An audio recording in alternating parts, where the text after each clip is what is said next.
This NFL Picks Week 14 edition of the Sports Gambling Podcast is presented by WynnBet. WynnBet is now live in Arizona, Colorado, Indiana, Louisiana, Michigan, New Jersey, New York, Tennessee, and Virginia.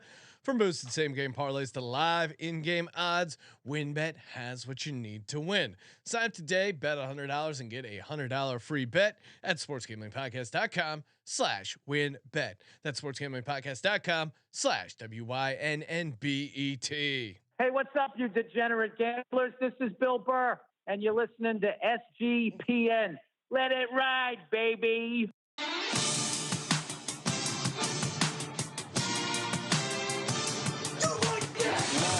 Cox. He's one of those guys who will get penetration.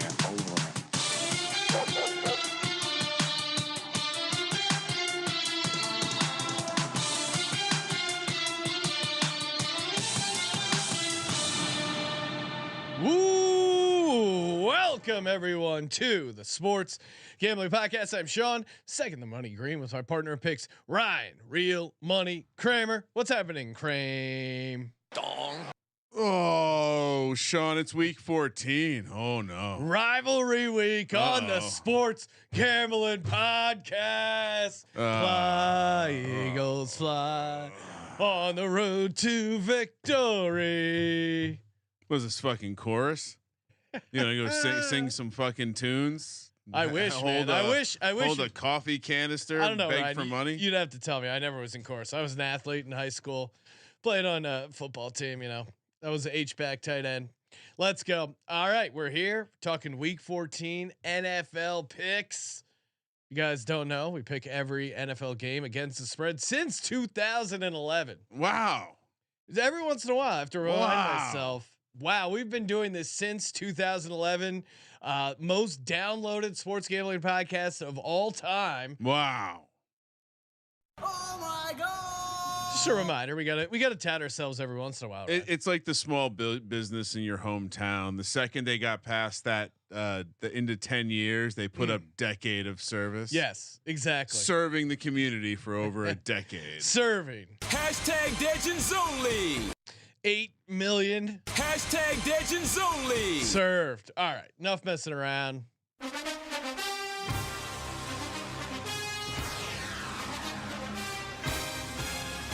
Coming in the closing stretch of the National Football League. And of course, if you're looking to bet over on WynnBet, use our link, sportsgamblingpodcast.com/WynnBet. If you are in a WynnBet state right now, you live in one, you plan on visiting one over the holidays, and you haven't signed up using our link, how can you even look yourself in the mirror? I mean, I don't want to sound like Lars from Metallica. You're stealing from us with your by downloading. Come on, throw us a bone. And if you go, oh, I like this other book better. Well, hey, they're not sponsoring us. WynnBet is. And therefore, you should like WynnBet. And at the very least, try it out. Give it a try. You try it, you're gonna like it. Get that $100 free bet. At the very least, you owe it to yourself, right, to get that free $100 bet. SportsGamblingPodcast.com/WYNNBET. Offer subject to change. Terms and conditions at WynnBet.com. Must be 21 or older and present in the state where playthrough WynnBet is available. If you or someone you know has a gambling problem, call 1-800-522-4700. The chat is lit. And again, that's why you go to youtube.com/sportsgamblingpodcast. That's why you hit subscribe. Turn those notifications on so you don't miss when we're live. Patrick Fisher, of course, legend, LFG, D-Gens, D Bettis. This week's winner of Real Men of D-Gens. He's in the house. Jesus. Moon off. The Machine Manji checking in. Joel Garza, Holland Oates. Skull clapped dem cheeks 420. Hell yeah. That's an interesting. That is a lot. That's a Vikings fan who also likes booty clapping and weed. Woo, it's talking about weed. Well, I'm sure that's a move that Vikings fans do with their significant others, right? They skull clap them booty cheeks. Flat Earth Oracle, he's checking in. DeBettis. Oh, DeBettis. I already said DeBettis. He went Tariq further. L. Why are you just? This is maybe the greatest handle in the history of YouTube. Skull clap them booty cheeks. Also happened to let us know that Browns ATS. He's already jumping out. He likes the Browns against the spread. The guy likes the booty cheeks. The Browns. Come on, Sean. It's all right. I missed that, Ryan. Whatever. All right. Moving on. You want to talk about real quick because we do have a special guest this week on the prop show. We're gonna get Katie on talk Niners and other things NFL gambling. But Brock Purdy. Yes. It's obviously come out. I don't quite understand it because there's all the news stories, and I guess we could have waited to the game. But this feels like we have to lead with this.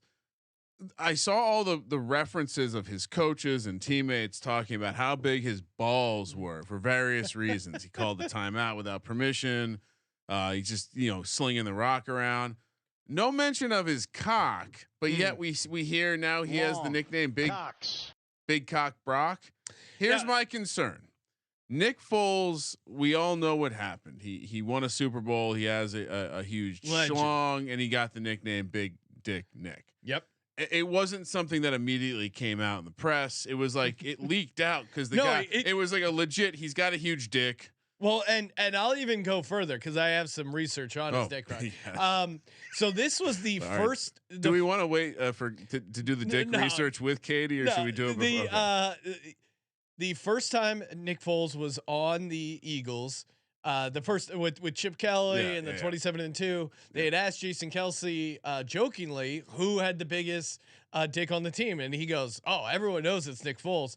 Kind of gets swept under the rug. Doesn't even really come to life until he comes back and he goes on that epic run in 2017. They go, "We need a nickname. We need to dust it off." Now, it was a different time. Yes. Then, Sean. Now the research is. We don't know anything about Brock Purdy, but we've talked about what his nickname should be. Brock Hard Purdy, BHP. That makes sense. Yeah. The guy, he's giving it his all. He's full attention. We can give him that nickname without actually knowing anything because you can be Brock Hard and maybe only be 3.5 inches. We don't know. We don't care to know. It doesn't matter, honestly. Yes, exactly. We all know that girth is all that matters. But that being said, it also Brock Hard Purdy is the nickname. It's so much better. Could it be? And it's not knocking off Nick Foles. Could be a mentality. It can be something you put on a headband and you're not going to offend your grandmother. It could just be your frame of mind at the moment. You're Brock Hard. So I'm really disappointed, honestly, in the common public. When referring to Brock Purdy, please refer to him as Brock Hard Purdy. We want to get this nickname going, and let's go. 3.5 inches, you said. Okay. You want to get started with some picks? Let's go. Anything else to address before we go? Nope. All right. And what about the jewelry you're wearing? Oh yeah, I mean I'm rocking the Rare Breed Untamed chain. It's cute. Goes well with your choir outfit. My choir outfit, Ryan. I'm rocking an Eagles jersey, a camo SGP hat. Yeah. I'm trying to move merch at the store. I don't know what you're doing. Oh, I'm rocking a lot of Sweet Giants gear at the moment. Not wearing any SGP stuff. All business this week. It's fight week, Sean. Dong move by you, Ryan. Hashtag house divided. The Las Vegas Raiders. We do have that mat that someone sent us that says house divided and has Eagles and Giants. It's great. I do like the idea of that being in our office when there's a 0% chance of either of us would ever purchase something like that. But it really does tie the room together. No, it's Sean. great. Love it. And it hasn't been pissed on yet, so that's great. That we know of. -6.5, -280 on the money line for the Las Vegas Raiders as they head home to Los Angeles to take on the Rams at SoFi, which, by the way, much nicer than Colby will let you understand. It's a beautiful stadium. It kind of built into the ground like the Big House and some of these other stadiums. Which gives a cool effect. The Rams are +230 at home. We think it's the Walford of Wall Street. 43.5 is the total. I realize that most people. Never mind. I was about to explain my horrible Walford bit, but I'm not going to do it yet, so people can stay on the edge of their seat to not understand the bit that I think only I get at this point. This is a clear. Vegas is a public team. Vegas will be a public team. The everything about the number and you could, and in hindsight, we should have looked to play the Rams last week. Home dog, division dog, Sean McVay getting up against Pete Carroll, but now no, it was what we missed, and this is totally in my wheelhouse. Bobby Wagner revenge spot. We missed that. Yes, Bobby we Wagner did miss that as well. Was reportedly like taking people by the shirt collar, like no bullshit. He wasn't fucking losing that game. That turns out they still lost, but they covered, Sean. Yes, and we missed that, but now. They have a short week. They're bringing in Baker. It's clear this team is kind of just punting on this season, and we broke it down in detail on the prop show. Really, the Rams' pass defense has quietly been garbage this season. Jalen Ramsey is not what he used to be. I think Devontae Adams. I mean, his he kind of started out as a dud, and he has just been on fire lately. He's getting a ton of volume, a ton of yards. I don't even think they need Josh Jacobs to have a big game. I think it's going to be a lot of Devontae Adams. I think Mac Hollins could see some decent work. And so you're not worried about this being a public side? No, I don't, that old public side versus, I don't know, like it never really seems to help me get on the right side of the game. All right. So the public sides, just looking over the last couple weeks, 6-2 ATS. Well, again, but I'm sorry, fading the public teams. Everywhere I read what the public side is, it's different. Okay. It's really tough to consistently. This is me tracking Ryan's public side. No, I'm just saying, like there's so much info out there on, like, every site tracks it differently. I mean, there's some ones where it's completely obvious. This is one, I think. Okay. Right? I mean, who's betting on the Rams?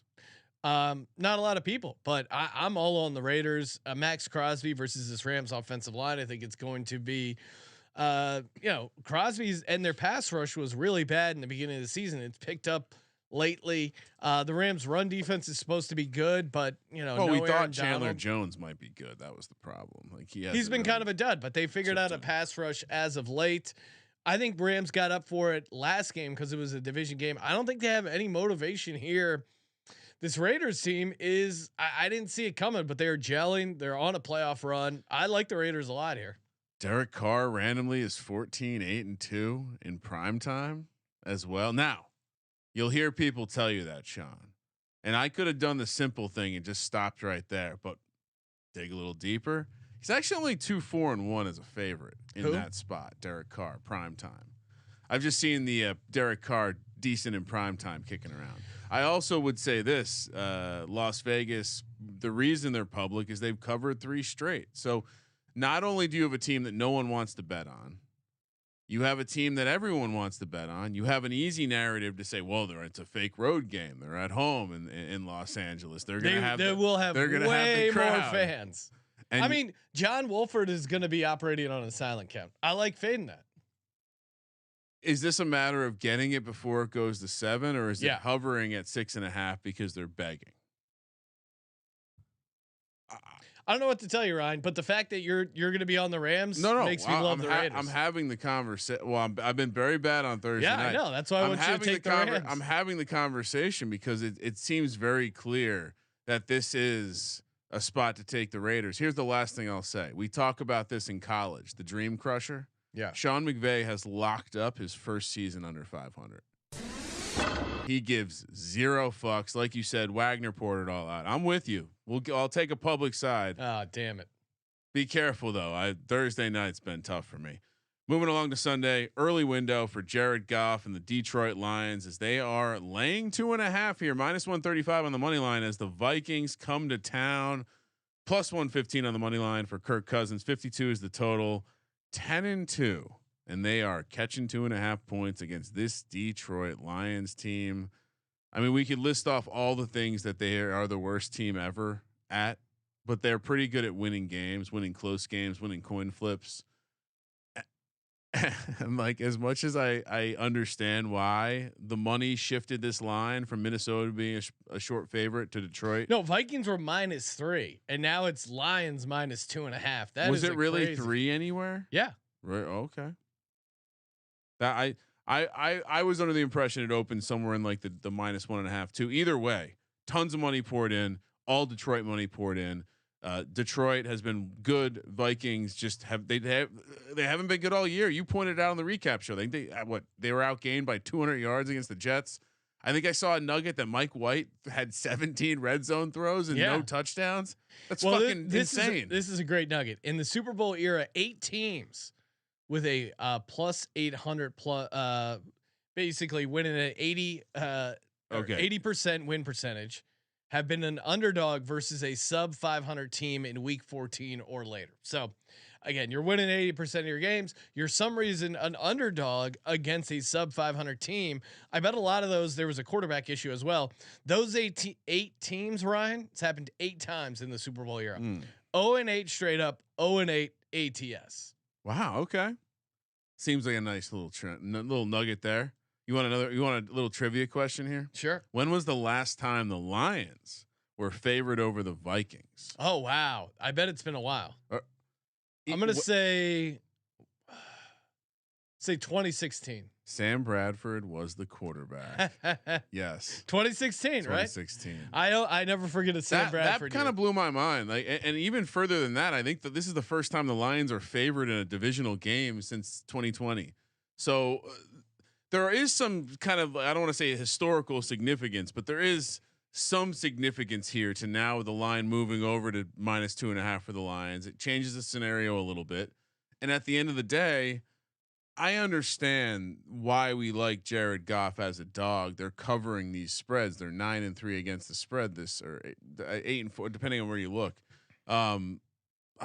This is another one I struggle with, though. This is Ryan. If you're going to be that money guy, I'm reading stuff that the Vikings plus 2.5 is the most bet side. Really? Okay. Yes. What I'm seeing suggests that the tickets are split, but the money is heavily on Detroit. Okay. See, this is why these the money and the splits thing it gets tricky, sense. especially when you have numbers that move so much, because so much of the money is obviously on a different price point. Let's talk about the game itself. I mean, the Vikings were winning. The Vikings were ahead in Minnesota, and then they lost Amon-Ra St. Brown. They lost DeAndre Swift. I think it's very obvious looking at this team. Like, they are completely different with and without Amon-Ra St. Brown. Yeah. Like, the Sun God, clear MVP. The Sun God is really carrying this team to some wins. I believe at some point in the offseason, or maybe it was the end of last season, we talked about Amon-Ra St. Brown and how his profile looked very similar to Cooper Kupp and the amount of usage he was getting and the target share and how he lined up in the slot. And that's what he's turned into for this offense. And it's the same outcome when he leaves the offense. It's a light switch. And so with him out there, with seemingly this offense getting healthy, I would only imagine that we'll maybe see Jameson Williams coming back for a little bit. They're going to try and work DJ Chark has been being worked back as a deep threat.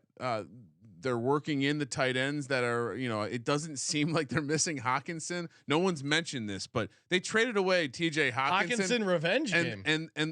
And things got lit for their offense. I don't know if that's but I think it's more about Amon-Ra St. Brown coming back. And so are you laying the points here with Detroit? I'm thinking about it, but Detroit, I'm going back and forth.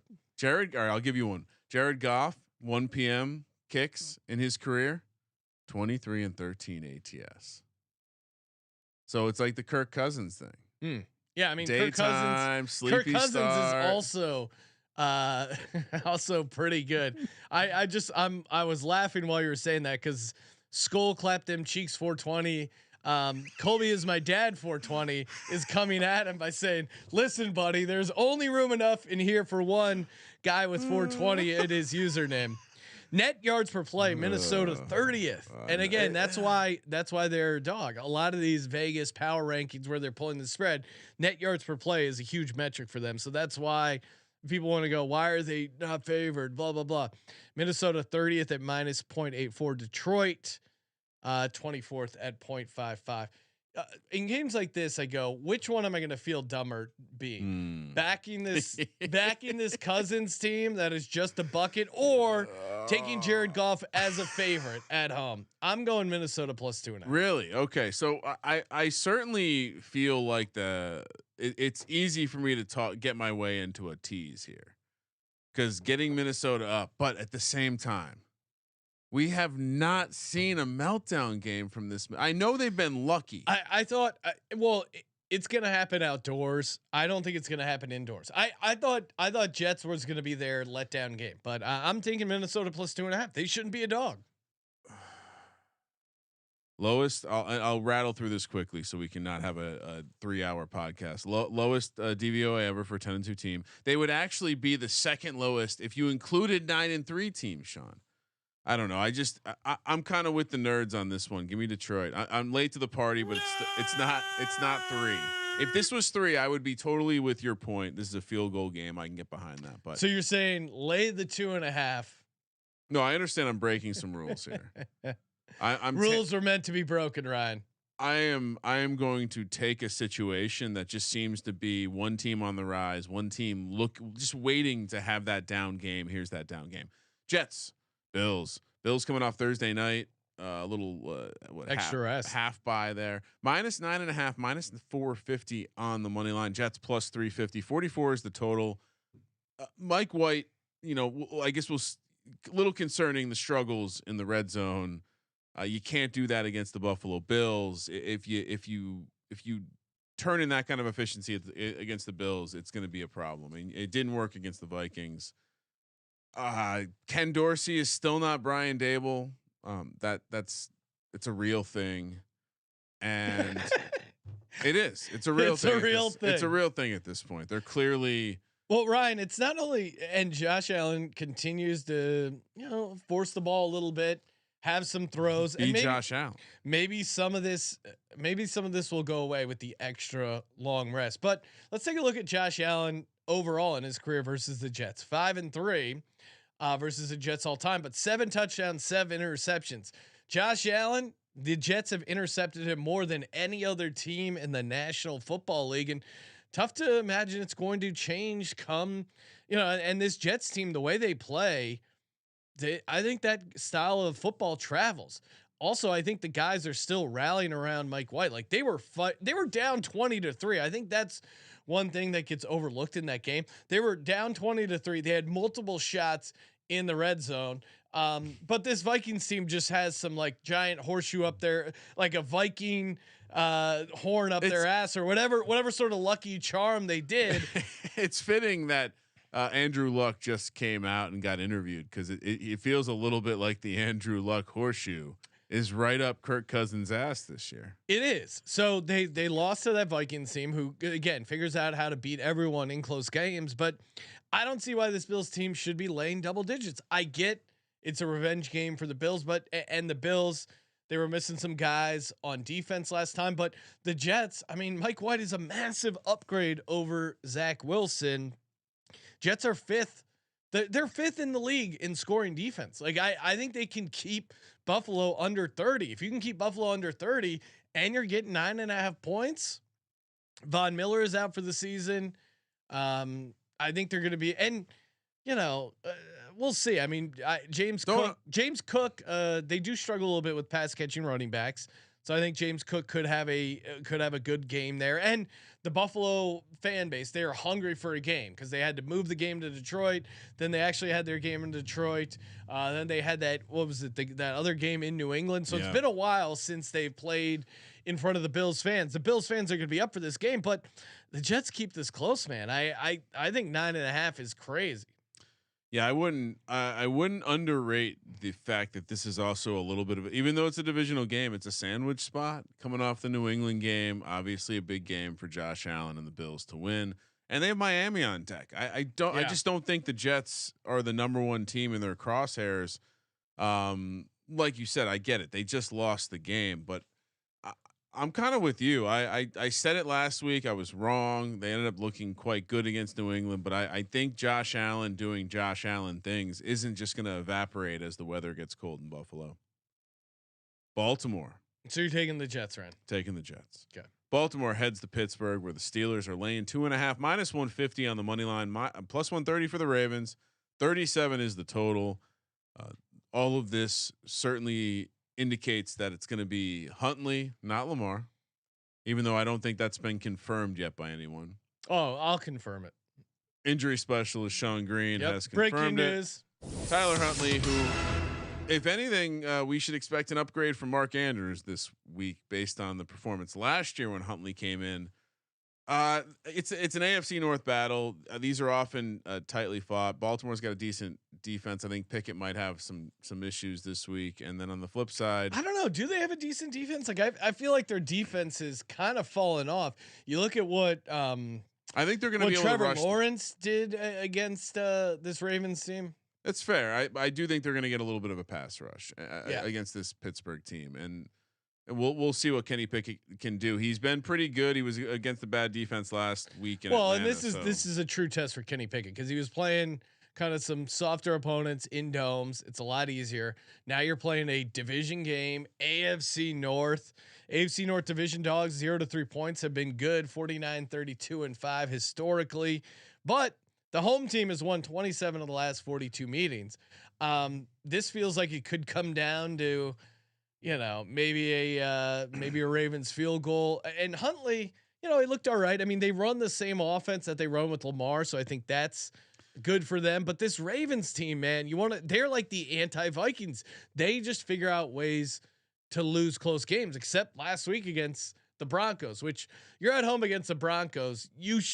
And you only win 10-9. That to me is a bad sign. There's also the drama with George Pickens. He's getting fired up. He's not getting enough touches. Kind of a squeaky wheel game. To me, again, it just comes down to TJ Watt. TJ Watt versus Huntley. I'm taking TJ Watt and the fact that the Steelers are at home. I don't like taking the Steelers as a favorite, so I'm a little nervous here. This isn't going to be in my lock bucket, but yeah, I think you got to take the Steelers against the Ravens. So everything you said about Detroit, like laying the points with Detroit, I do feel that way a little bit with this Steelers team and Kenny Pickett. And I do wonder if we're getting a little bit of a discount on the Ravens because you mentioned it. Huntley, I don't think he was great straight up, but I want to say he was 1-3 straight up last year, but 3-1 against the spread. Well, and there's a big line movement on this game too. Baltimore opened up at -4. Now it's Pitt -2.5. Some of that's probably Lamar, and some of that's just them looking. I think it's got to be mostly. But here's what I would say. And the Steelers defense, you would look at like, hey, they couldn't handle Josh Allen, they couldn't handle Jalen Hurts, aka mobile quarterbacks. But they did do a really good job clamping down on the road against Marcus Mariota, a guy who, I mean, to me, in my power rankings of quarterbacks, Marcus Mariota feels like right in that Tyler Huntley range. Oh, like one of the better backups, one of the worst starters kind of deals. Yeah, like guy who, if he starts 3-4 games, you can sleep at night. But if he starts your entire season, as we're seeing with Marcus Mariota, there's a fall off. We got a great 757's finest pointing out, Mike, I'm fucking working here, Tomlin. There's a great video clip. Did you see it? Yeah, absolutely love it. It's beautiful. He's walking into the game, and the guy's like, Mike. He goes, I'm working here. I'm fucking working here. And he really was just walking into the game. But it's like, dude, I love that focus from the Steelers team. And like the Raiders, the Steelers, I think there's a little bit of juice in the building. I think there's a little bit of like, hey, Tomlin's never finished under 500. Hey, we got a chance to win this, get in the playoffs. Hey, I know, Ryan, we've talked about it, but let's hop on that Kenny Pickett offensive rookie of the year train. You can get that at like 2,800. 28-1. If they get in the playoffs, I think it's his to lose. You got the injury to Ken Walker. You got Dameon Pierce kind of hitting a rookie wall / the Texans offense is just not scoring any touchdowns. Olave, Wilson, they kind of cancel each other out. There is room for There's definitely room for a rookie quarterback to take his team to the playoffs. Again, it's 28-1 for a reason, but their odds of making the playoffs are way shorter than him winning rookie of the year. And if they get to the playoffs, how does he not get rookie of the year? Yeah, just coming back around on the defense. Baltimore is 8th defensive DVOA, 6th against the rush, 11th against. Sorry to interrupt. I just have to say what's up to Kyle. He's checking in the 10-win club, Vikings fan. So hey Kyle, you're still hanging in the 10-win. Yeah, club? maybe we'll what see. Are you lonely in the 11-win? No, it's a club. I go back to the 10-win club, say what's up to Kyle, and then go back to the 11-win club. Can't hear you. I'm in the one tie club. It's a great club to be a part of. It's a formal. So Ryan, are you affair. taking the Ravens? So I get the case for the Ravens. I'm just going with the Steelers. The case for the. I mean, I think I am taking the Ravens, and I think I don't. Great. You've been on it all year, Sean. Lamar hasn't passed the eye test. Like, he's middle of the pack when you look at some of the advanced stuff, throwing the ball. So there is a narrative here that Huntley with a week of practice is not that far off Lamar, which means, wow, that's a big line move. And but I think how you beat the Pittsburgh Steelers is with your outside receivers. And I don't think the Ravens have that going on for them. I think, they're going to have success running the ball against Pittsburgh, I think. I don't know. I like Steelers' chances. They're pretty good against the run. You got Minka Fitzpatrick to help out with Mark Andrews. I think Baltimore's going to struggle to put up points. Again, these AFC North games, they're always ugly. This is going to be like a 17-14, like 21-18 game. You let it off. I think you let it off with the trend, right? It's a good trend. When it's a 0 to 3 point dog in the AFC North, you take the dog. Profitable, 49-32. All right, moving along. Eagles Giants. Eagles laying a full touchdown on the road. -310 on the money line. Giants +250. 45 is the total. I mean, the Eagles have nothing to gain here. The Giants. Oh, what do you mean? Nothing to lose here. I mean, we got Kyle and the skull clapping the cheeks guys breathing down our necks for the #1 seed. This is an extremely. Wow. I mean, Ryan, I'm laser focused. Oh, I mean, Philly has struggled in New York since 2016, going 2-4 ATS. Jalen Hurts on winning NFC Offensive Player of the Week 2 weeks in a row. Quote, "It's cool. I'm focused on the Giants. Focused on this." I mean, Justin Fields won that award 2 weeks in a row, going 1-1 in the win and loss record. So yeah, and Jalen Hurts is doing it by beating a playoff team by 25 points. Who's this? The Titans. Oh, stop it. They're not a playoff team. I mean, the Giants have beaten the Titans too. Okay, they've also beaten the Vikings, who are 10-2. I mean, they're 11-1 so they. We just talked about how bad the Cowboys Vikings are. A team you guys struggle Cowboys, with. great win. I'll give them the Cowboys. Bradley. This is a Bradbury revenge game, and most importantly, it's a Jalen Hurts revenge game. Jalen Hurts is a guy who keeps receipts. He's a guy that knows his worst game as a professional athlete was against the Giants last year in the Meadowlands. He is primed to reverse that course and show that he is a great athlete, show that he is an MVP candidate. The Eagles rush defense has come to life with the return of Jordan Davis. You got Ndamukong Suh, Linval Joseph. I just don't see how the Giants are going to put up points against this Eagles defense, especially with Bradbury picking them off. Of course, the Eagles 23-5 straight up the last 28 games against the New York Giants. Right? Are we a gambling show? What are you doing? You're throwing out winners?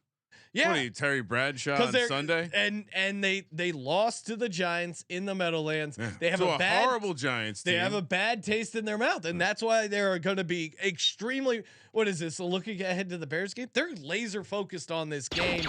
You guys are in trouble.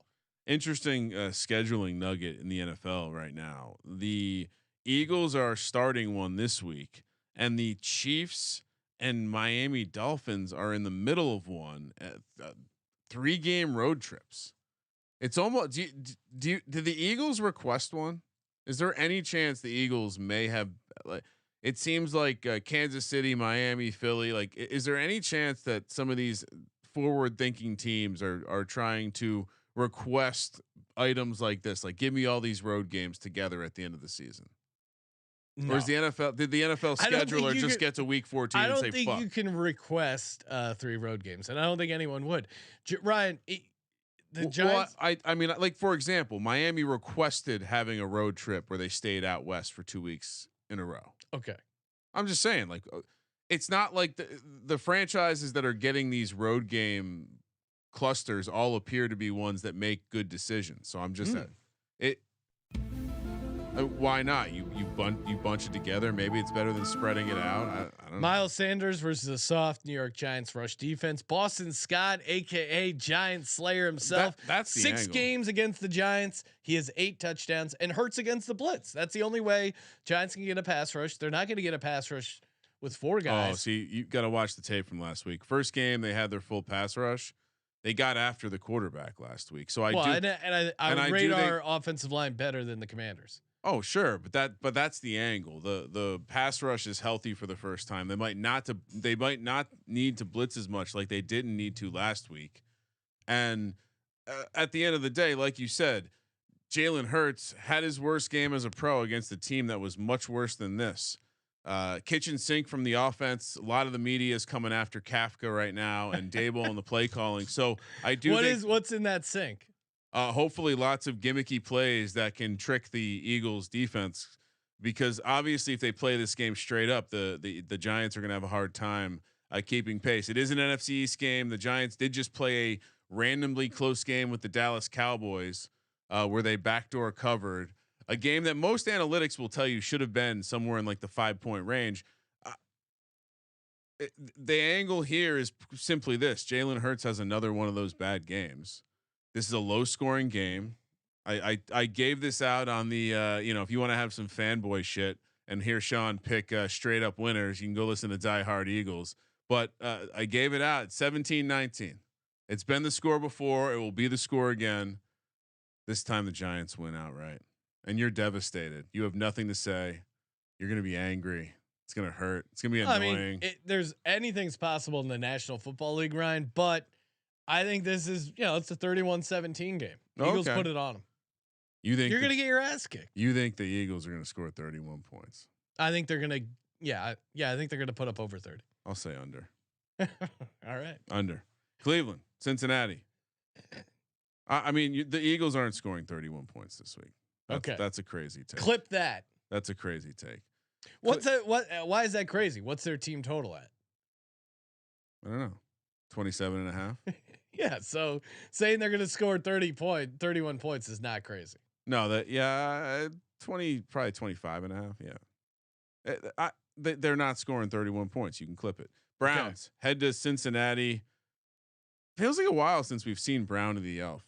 We got to check in on that situation. Well, I mean, when the Bucks came to, there must have been some weird juju with, the curse that his ex-wife put on him. That somehow that was stronger than Brownie the Elf's curse, because they got that nice win over the Bucks at home. I did see that sweet ass SGP sweatshirt underneath someone wearing a Brownie the Elf beanie. Hat. So that I guess they go together. Browns here with Mr. Watson back. Sean, take to the road. They're catching 6 here, plus 215 on the money line. Burrow -6, -260. 47 is the total. I think you'll probably see people talk about how Joe Burrow has never beat the Cleveland Browns. Yep. Guys, I think people will bring that up. Guys are discussing it in the chat. I mean, yeah, you could say they have his number or he's due. Kind of depends on how you want to frame it. I think the real X factor is Joe Mixon coming back. This Browns rushing defense is horrible, and Nick Chubb also could have a pretty good game against the Bengals. They're not completely stout against the run. I mean, this is really tough because I don't want to take a division favorite. Like, you remember they just fucked them up too. Yeah. And the Bengals they have to be motivated, but the Browns have really owned them. They've won 8 of the last 9 meetings. Browns have had 0 offensive touchdowns against the Texans. 0. Do you know how hard it is not to score an offensive touchdown against the Texans? I'm not sure I can bet on Deshaun Watson. Deshaun Watson looked bad. Yeah. And the Texans are benching.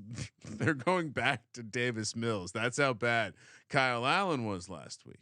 Yeah. They going back to a guy they already benched. You don't see that very often. I don't know. I mean, no, it really is. And that's why, Ryan, that's why we watch every game. That's why we watch a shit ton of this stuff, because if you looked at the trends, if you looked at the numbers, the analytics, you're like, all right, Cleveland division dog, lot of value, some CLV, I'm in.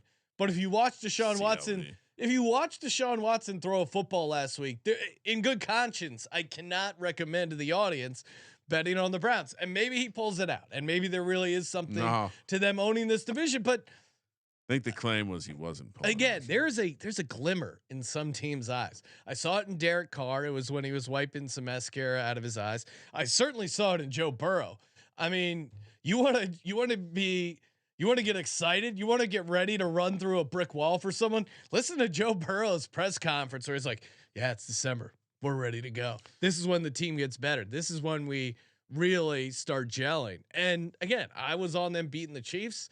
I thought they were the better team, and I thought they were going to get up for that game. And I think they're going to get up for this game as well. Like, Joe Burrow is a guy that knows everyone's talking shit, hasn't beat the Browns yet, hasn't beat the Browns. I mean, he knows he's got to be able to beat the Browns. Listen to this. So last season, they go to Paul Brown Stadium. They get their ass beat by Cleveland, 41-16. Yep.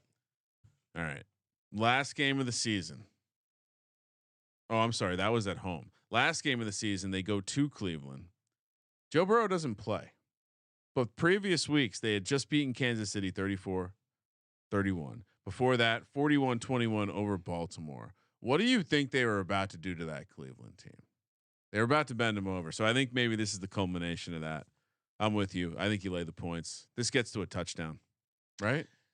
Well, I don't know. I think Cleveland will get enough support because they've won a couple games in a row. It's a division game. People still like Deshaun Watson. Most people didn't watch that Browns Texans game and would just be like, "Oh yeah, they won by 2 touchdowns." And don't underestimate Joe Burrow being the respectful guy he just wants to take it, Yeah, Joe Burrow. They said, "You see what I did to that asshole, Deshaun Watson?" Joe Burrow's going to go out of his way to get massages this week and not request to be jerked off or have fingers put up in his butt to send a message to this team. He's one of those guys who will get penetration. Brian, we got a ton of games coming up before we get to that. Shout out to Dave. That's right. If you're like me or old me, I mean, back in the day, money was super tight before I obviously got this sick ass chain. I was driving a 91 Ford Escort station wagon. Again, you're a working stiff. There's no shame that, the economy is complete dog crap right now. You're not getting the shifts, the overtime. Hey, maybe they're laying people off. Whatever it is, you might need a couple extra bucks. No shame in that. Dave is the banking app that's here to help. They can get you up to $500 instantly with extra cash. And Dave, the great thing about that is no interest, late fees, or credit checks. Again, it's the holidays. You need a couple extra bucks. You got to get some presents put under the tree. Whatever it is, you might need $500. Dave is here to help. So if you're in a pinch and need some extra help, download Dave and think of it as a helping hand from future you. All you got to do is go to download Dave in the App Store or go to dave.com/SGPN so they know we sent you. That's dave.com/SGPN. Sign up for an extra cash account and get up to $500 instantly. For terms and conditions, go to dave.com/legal. Instant transfer fees apply. Banking services provided by Evolve Bank and Trust. Member FDIC. Ryan, I thought it'd be fun to do a little. It is the holidays. It'd be fun to do a little holiday sing along. 'Tis the season for clean balls. Fa la la la la la la la. Oh, right. Actually, I'm doing a read for a good buddies over at Manscaped. See, I tricked you. Hey, you know how Santa keeps his sack satiny smooth? He uses Manscaped. That's right. They didn't even write that one. They did write the clean balls. The satiny smooth sack line, that was for me. And again, you gotta be careful. It's too smooth, right? I've never had a woman complain like, "Wow, there is not enough hair on this sack. There is not enough." I mean, think about it. Has a woman ever complained like, "Oh, your balls aren't hairy enough"? No woman has said that. And why not dominate the White Elephant gift exchange with a sweet manscaped.com platinum package? Again, it is great. It's a great stocking stuffer. If you're one of the 2% of the female listeners to our show, shout out to you gals.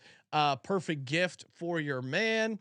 And they got it all. The lawnmower 4.0, that thing is awesome.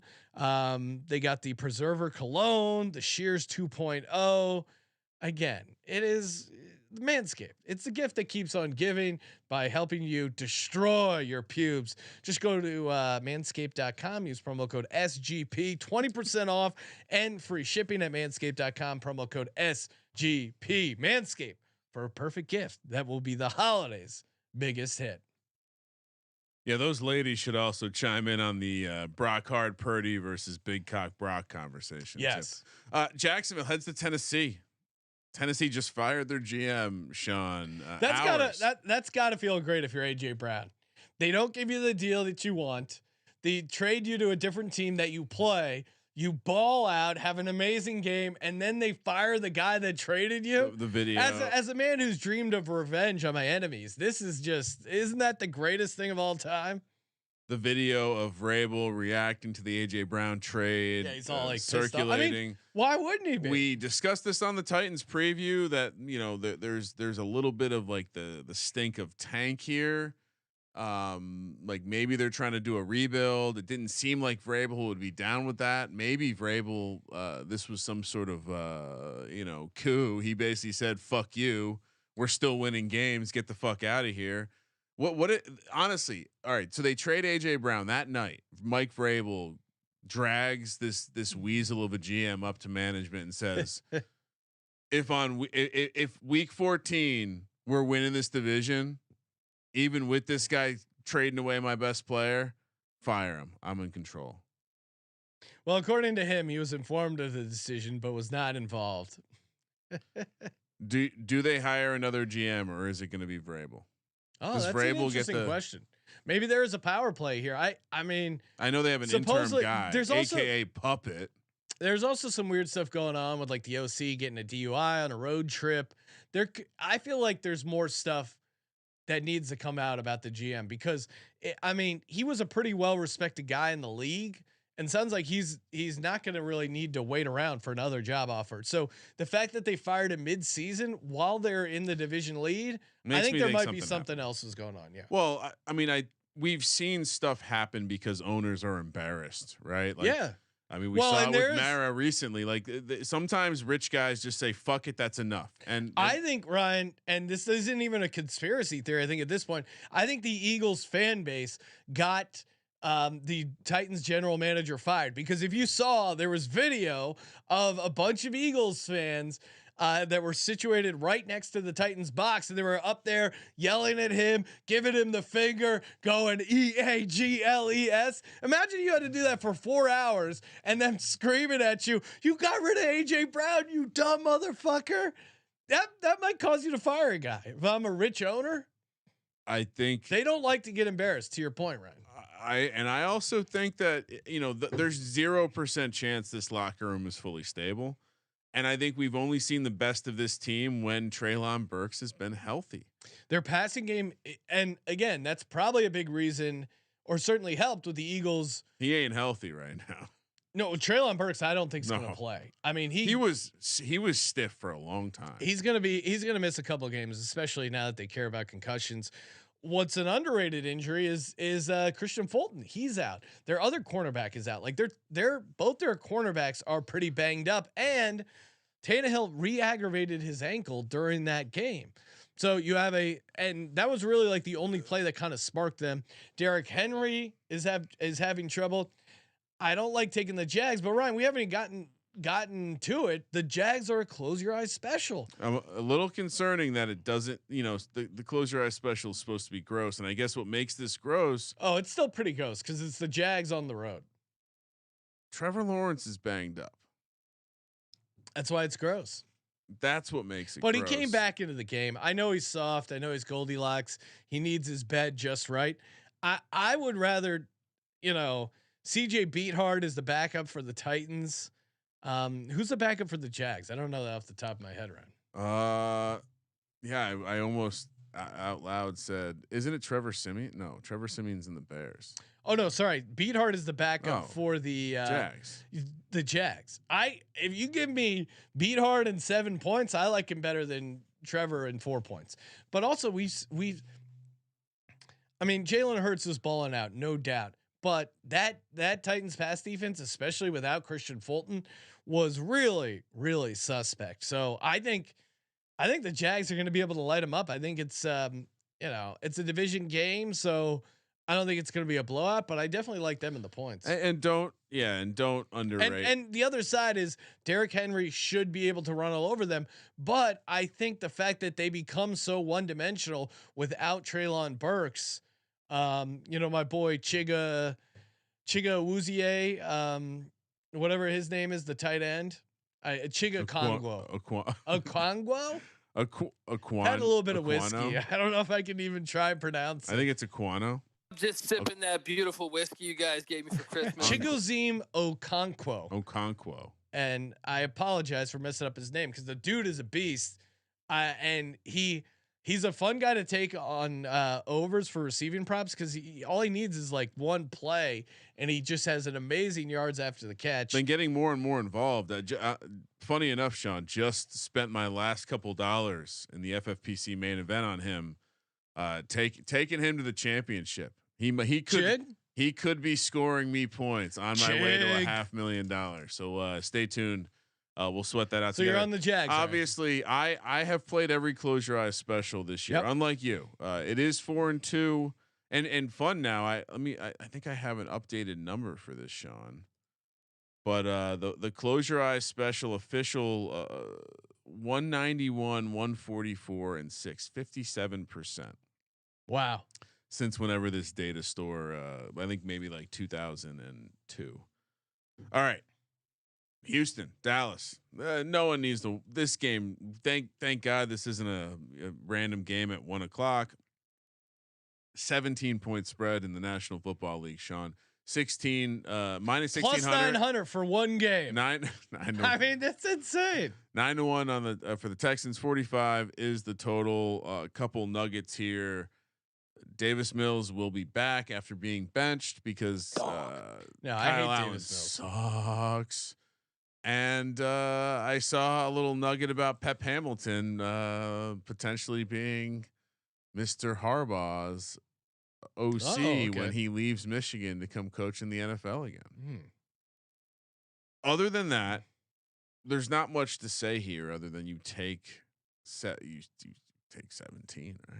17 points is an insane number. And Ryan, if you have your model up, plug that in because you don't get 17 many times in the National Football League. Now I know the Texans are an auto fade, but you have to when auto fades battle against auto fades. You gotta figure you gotta lean to fading the Cowboys. And this is a look ahead spot for Dallas. And they got the Jags next week on deck. This team is clearly going to be looking ahead. I actually think Dameon Pierce against this Dallas defense, I think he might be able to succeed a little bit. I think Davis Mills has the locker room. Give me Davis Mills in 17 points.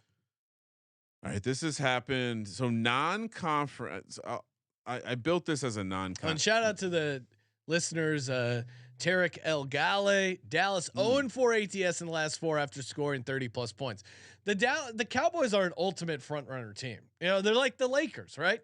Hey, we won by a bunch of points. We don't need to show up this week.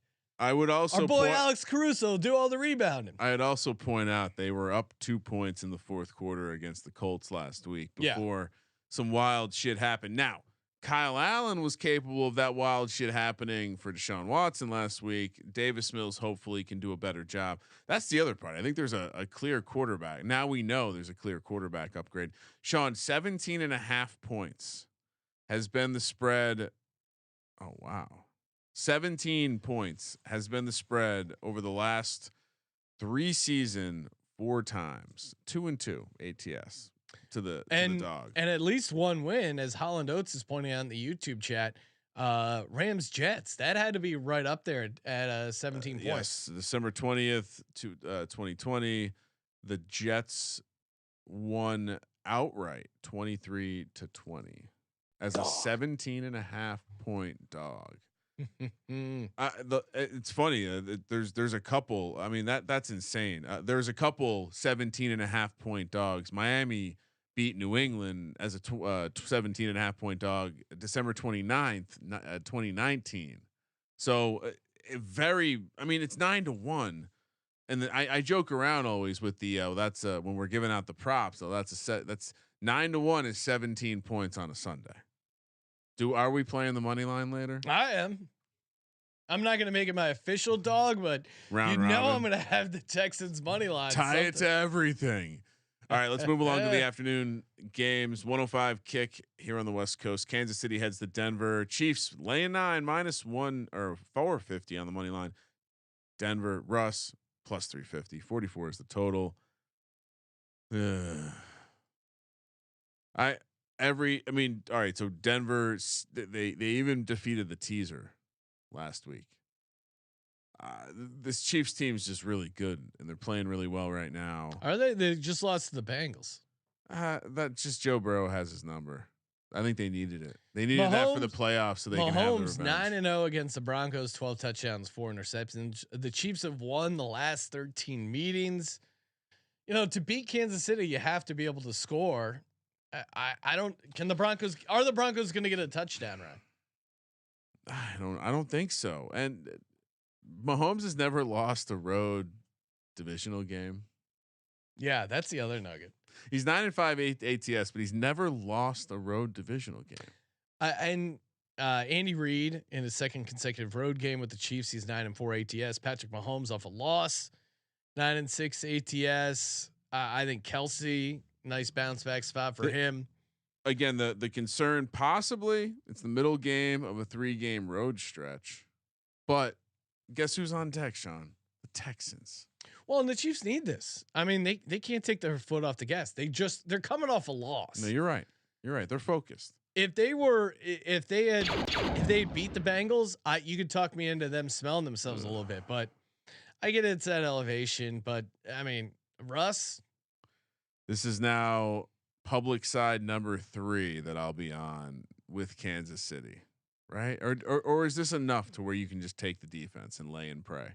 No, because the defense has shown moments where they kind of give up because the offense is so bad.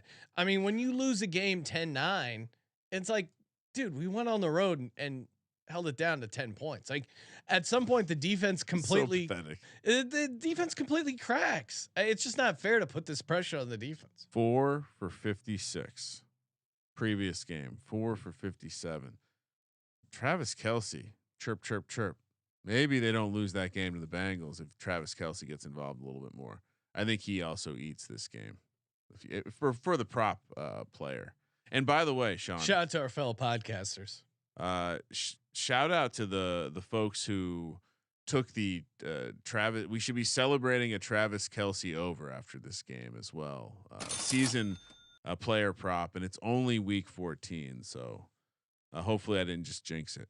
Carolina coming off the bye. Sam Darnold takes to the road. Sean, we are great. We told you earlier this season we might have had the last opportunity to fade Baker on the road. Well, I knew we had already had our last Sam Darnold road fade spot, but it's back. It's like the McRib, Sean. They're bringing it back for one more run. Seattle. It's hilarious. Like what is this number makes no sense. Some of the takes I saw where it's like, and Sam Darnold, he looked pretty good at home against that Broncos defense. Guys, what are you talking about? Stop it. And he's got a bye week to work on being Sam Darnold. Guys, Sam Darnold, he was out for 8 weeks with a concussion, maybe longer. He was 11 for 19 for 164 yards and a touchdown. Now, if you want to talk about playing DJ Moore against this Seattle defense, okay, I'll listen, but I don't. Again, I'm sure this is a super public side as well, but I can't take and we discussed Panthers. And we discussed this earlier, Sean. But you had mentioned Foreman was going to be out. I saw something where Foreman said he was going. He 95%. He said he's playing. So I thought they ruled him out. Oh, okay, maybe I misread something, but I think one way or another, the angle you like Carolina is they are able to establish the run against this Seattle defense that has turned out to not be as good as they were playing in the middle of the season. Specifically against the run, we've seen them get gashed repeatedly. They're down to 24th in DVOA against the run now, still 18th against the pass. But that's the narrative. If you're picking Carolina here, you're saying, you know what? I think this offense is really going to take off under the tutelage of Sam Darnold. Sam Darnold on the road in his career. I mean, we have a decent sample size: 7 wins, 18 losses, 23 touchdowns, 26 interceptions, 5.39 yards per attempt. I mean, for me, it's you put that. Is that his straight up record? Because that's also his ATS record. That's funny. You know, are the Seahawks looking ahead? I don't think you can when you're kind of hanging on for your playoff life. They're not in the playoffs now. No, they're in the mix here for the NFC West. Is this a look ahead spot? Well, it is a look ahead spot in the fact that they have San Francisco on a Thursday night. So that certainly is a concern. But on the other side, this is a huge travel spot for Carolina. It doesn't seem like Kenneth Walker is going to go, but I do like DK Metcalf and Tyler Lockett versus this Carolina secondary. Yeah. Well, Carolina's going to be the square sharp side of the week, I think. Yeah. Right. I'm not Sam Darnold on the road. This is a back against the game. If you look at the rest of the schedule for the Seattle Seahawks, San Francisco, Kansas City, New York Jets, Los Angeles Rams, they are competing with the Niners for a playoff spot. The Niners schedule down the stretch at Tampa, at Seattle, Washington, at Las Vegas, Arizona. Not quite as difficult. So I do think this is a must-win game for the Seahawks. Lay the points. Bucks head to San Francisco to take on the Niners. Niners laying 3.5, -185 on the money line. Bucks +155 coming off Monday Night Football. Lucky ass win for Tom Brady. Mark Ingram is a giant pussy. Well, I'll say this: he did apologize, and he was like, "I should have got this." Still a pussy. 37 is the total. You want to hear a crazy nugget, Sean? Well, I'll start off with this crazy nugget. Brock Purdy is favored over Tom Brady. That's how the NFL doesn't give a fuck about your history or what you've done. Hey, you're Tom Brady. All right, you're getting 3.5 points against Brock Purdy. Tom Brady was wrapping up his career at Michigan when Brock Purdy was born. So it's great that you brought that up. Do you know there was one other time when Tom Brady was a dog to a rookie? Oh, that's a great nugget. What do you got? Tennessee, 2006. They were laying 3.5 against Tom Brady and the Patriots with Vince Young. Wow. Only other time it's happened. The Patriots win?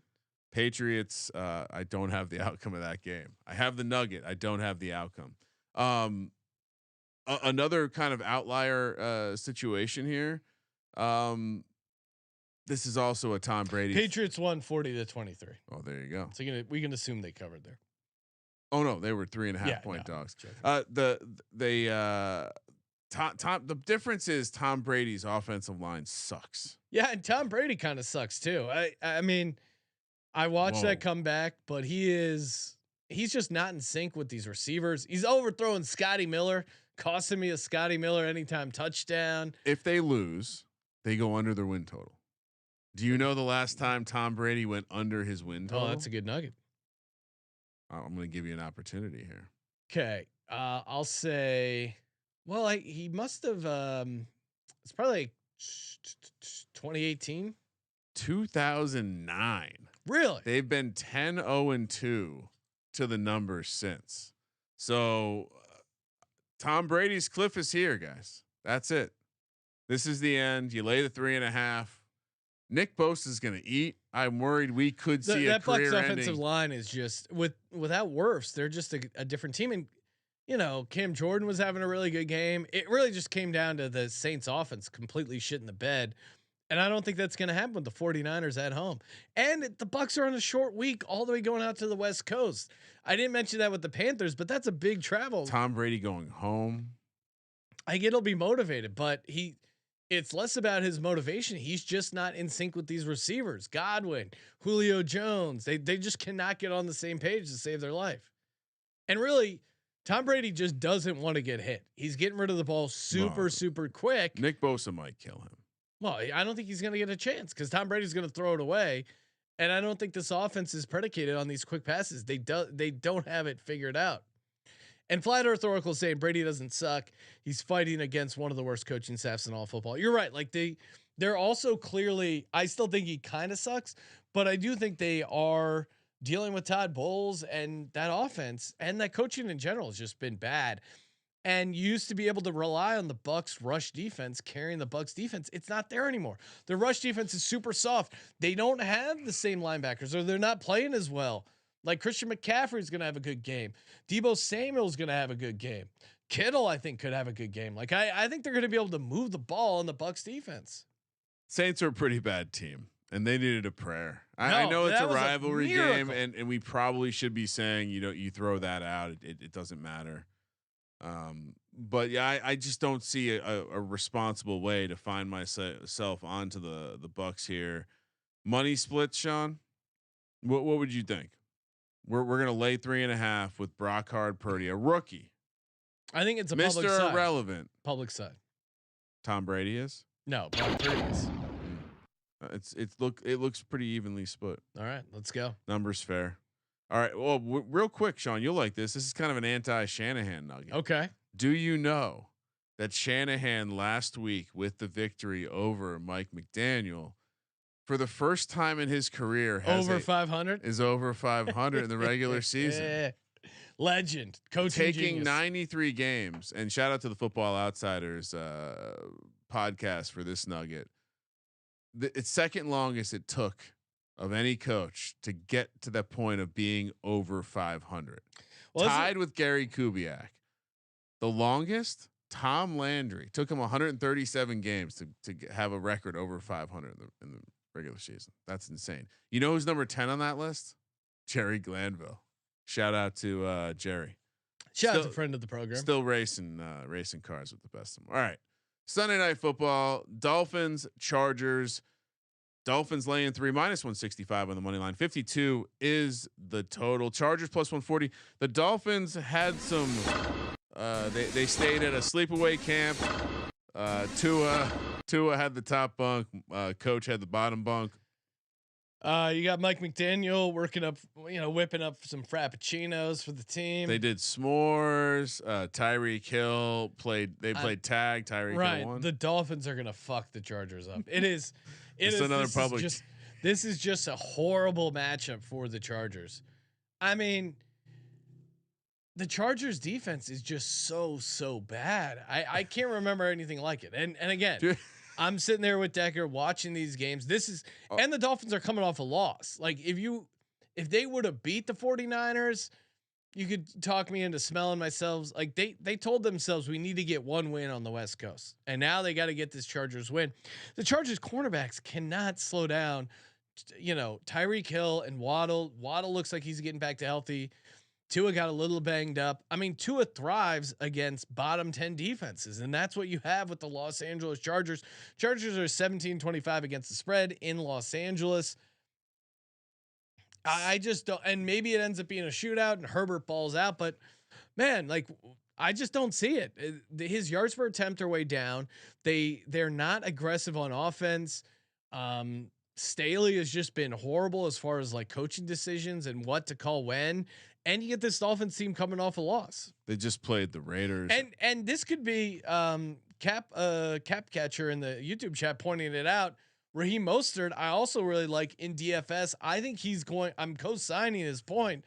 I think he's going to have a really big game. There's no physicality on this Chargers team at all. And they're very susceptible to the deep shots. Devontae Adams just destroyed him in a division game.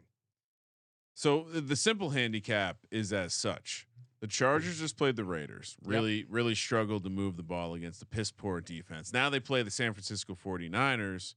Or I'm sorry, now they play the Miami Dolphins, who have at minimum are a mediocre defense. On the flip side, the Chargers, the Dolphins, they just played the toughest defense in the league. Now they play, as you point out, a soft, not physical defense. The case against the contrarian case here would be simple. Miami, maybe they don't have a ton of fans. They're not going to travel like some of these other teams and take over the stadium.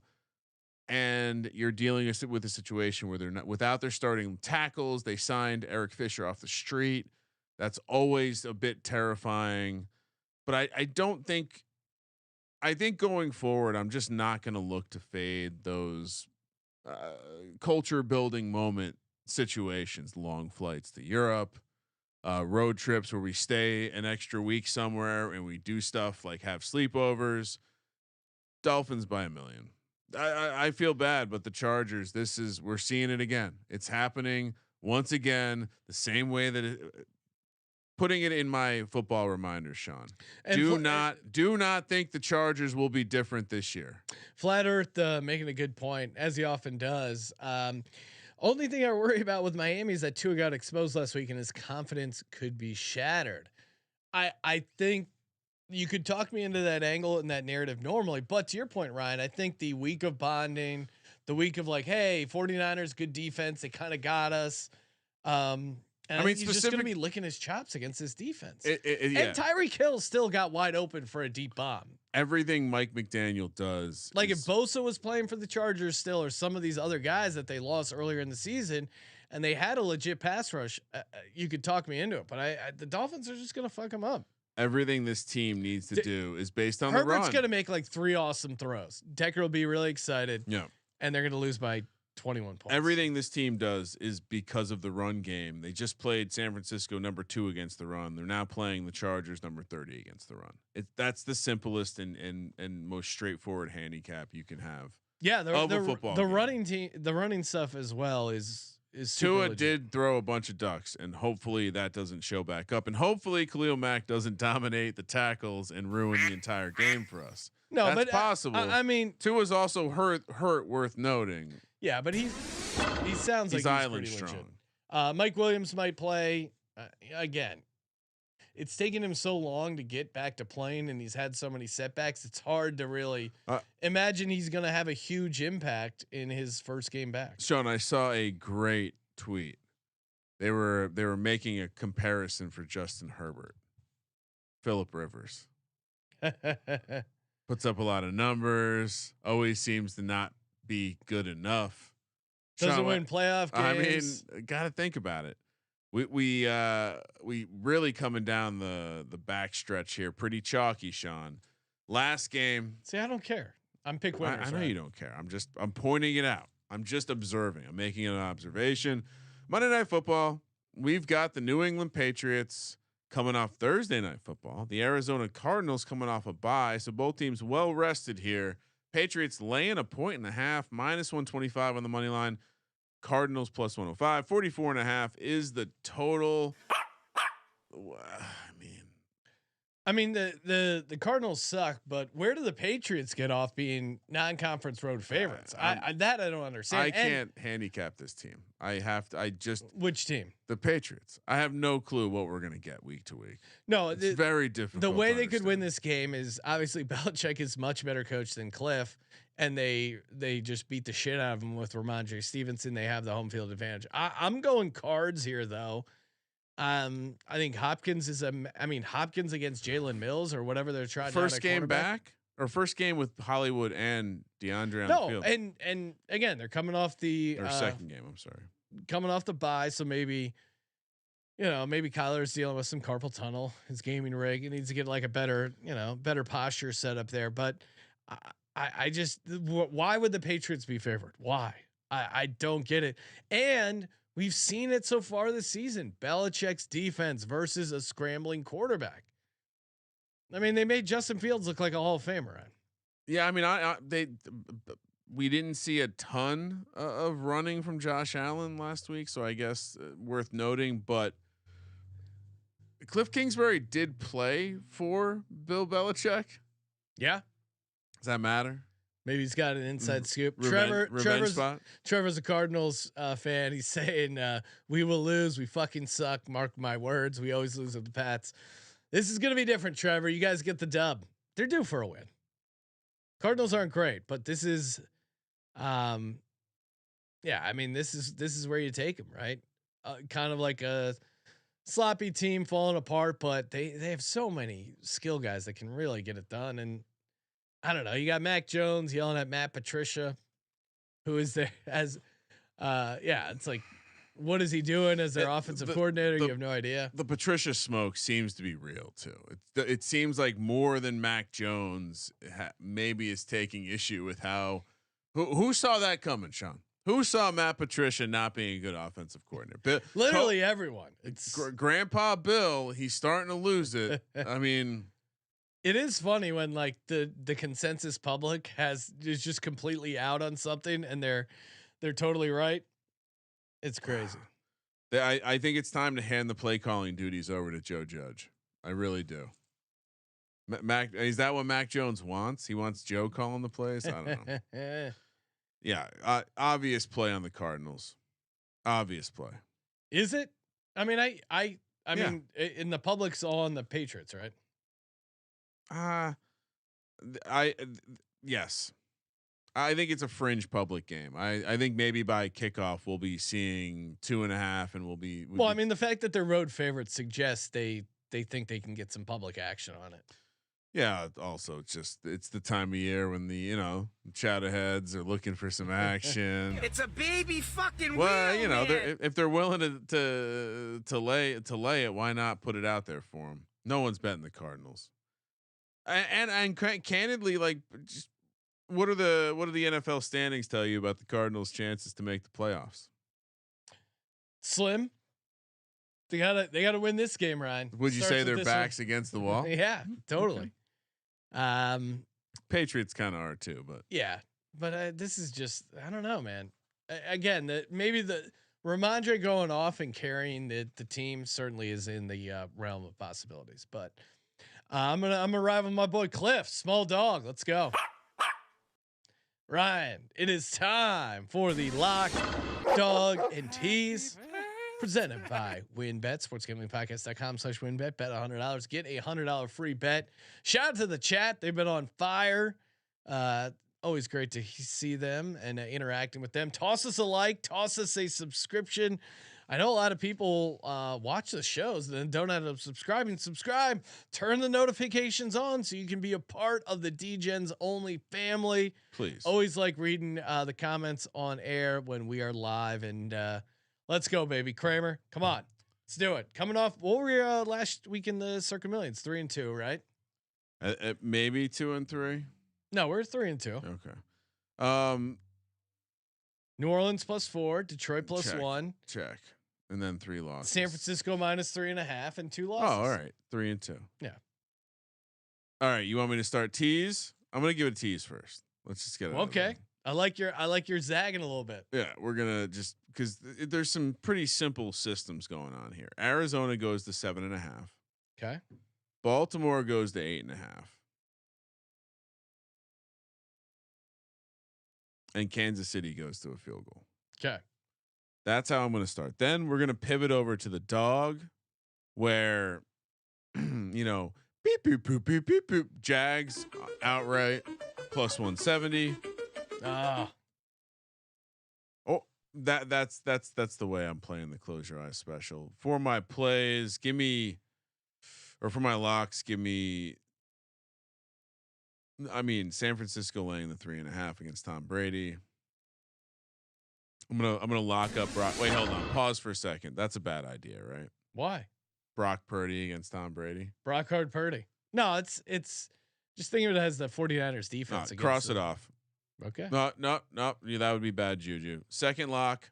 So you're locking it in. You have to redo the lock, Ryan. Lock San Francisco -3.5. You know what? I was really happy to have the Brock Purdy, 2024, whenever the next election cycle is. Second lock, very dangerously close to locking up another backup quarterback, but I won't do it. I do think this is just a pure narrative play on Joe Burrow. We're not getting the best of the number here, but it's not yet a touchdown. Joe Burrow, ironically, does horrible things to Deshaun Watson and his team. All right. You got 2 locks. You got a dog. You got a tease. All right. For me, this first one's easy. Miami -3. they're just gonna completely, utterly destroy.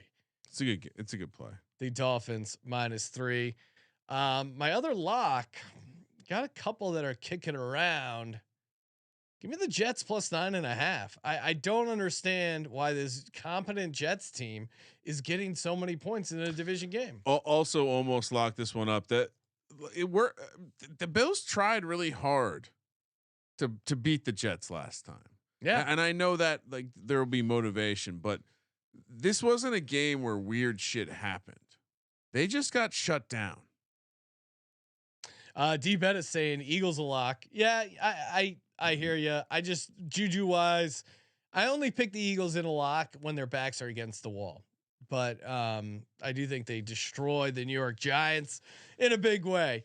For my dog, I kind of want to copy your dog, Ryan, with the Jags on the money line. I think this is a tough spot for the Titans, but I'm gonna zag.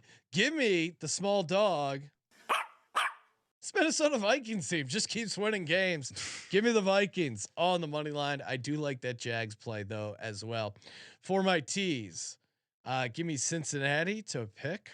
Give me KC down to 3. Just gonna copy me. And then give me the Jags +10. Crossing some key numbers there, Ryan. Very key numbers. Very key numbers indeed. All right, time for our Circa Millions pick. So we're going to put in San Francisco -3.5. I was actually dialing up a little parlay too while you were. Cincinnati -6. Miami -3.5. Jets +9.5. What is our? I feel like it's got to be the Jags because I like them. You have them as your dog. Just and it's a close your eyes special. Definitely put it in there. Okay. Jags and Texans parlayed on the money line. And what is that? Oh my God. What do you think it is? 30-1. You barely overshot it. It's 27-1. Let's fucking go. Is that the agree? Yeah, well, let's give out that as a DGens play. No, we can't keep fucking with the Texans, right? No. All right. Well, then what's our? I mean, I feel like they're 1-9-1. I mean, I think we just go Jets and Jags on the money line. All right, that's more reasonable. Okay, that's the DGen play. The Jets, Jags money line parlay. That's gonna pay pretty good over on WynnBet. SportsGamblingPodcast.com/WynnBet. Bet $100 get a $100 free bet. Our Circa Millions plays: San Francisco -3.5, Cincinnati -6, Miami -3.5, New York Jets +9.5, Jags +4. Thank you guys for tuning in to the podcast. Rate and review us and follow us over on Spotify. Shout out to everyone who've been tweeting at us their Spotify Wrapped. That's really cool. Again, appreciate all the support. Hit up the SGPN store. Tons of great gifts for the holidays. The reindeer shirt is not kid friendly, but definitely worth it for the DGen in your life. For the Sports Gambling Podcast, I'm Sean, stacking the money green. Thank you for participating in the Sports Gambling Podcast. And he is Ryan. Sean, if you did want to do Jets, Texans, Jags, 115-1. Kramer, let it ride.